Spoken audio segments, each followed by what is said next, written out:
Kasunod ng dalawang bagsak ng oil price hike noong nakaraang linggo, rollback naman ang bubungad sa mga motorista sa unang araw ng Hulyo.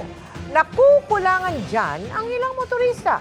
Pero ayon sa Energy Department, posible pang masundan ang bawas presyo. Nakatutok si Bernadette Reyes. Dahil may piso at 80 sentimong rollback sa litro ng diesel at piso at 40 sentimo sa gasolina bukas, paunti-unti lang magpagas ang mga motorista ngayon.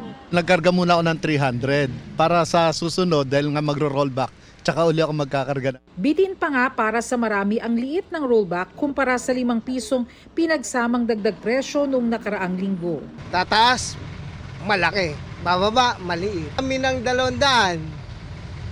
O tataas. Ang laki ng tinataas. Tapos bababa.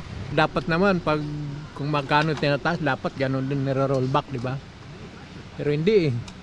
Magtataas ng 5 piso, bababa 2 piso. Kasi yung cost ng speculation ay hindi naman agarang nawawala, agam-agam. So, dadaan ho yan ng mga ilang adjustment. Saka Director Abad. Wala ho tayong inaasahang magiging rason para umingkris ho ito agaran. Pwede pa ngang masundan ang rollback.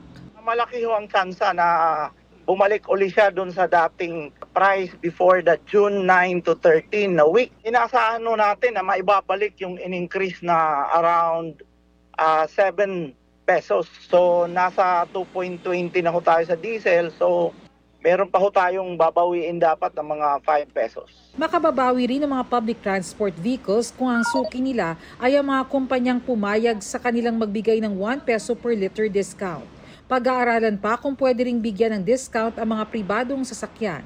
Bukod sa rollback sa presyo ng produktong petrolyo, may dagdag pang good news dahil may inaasahang ding rollback sa liquefied petroleum gas ngayong darating na Hulyo. Ang Saudi Arabia hindi affected nung conflict na yan. Ito na ho yung panahon kasi na pababa ang LPG. So baka ho talaga matuloy-tuloy lang ang pagbaba.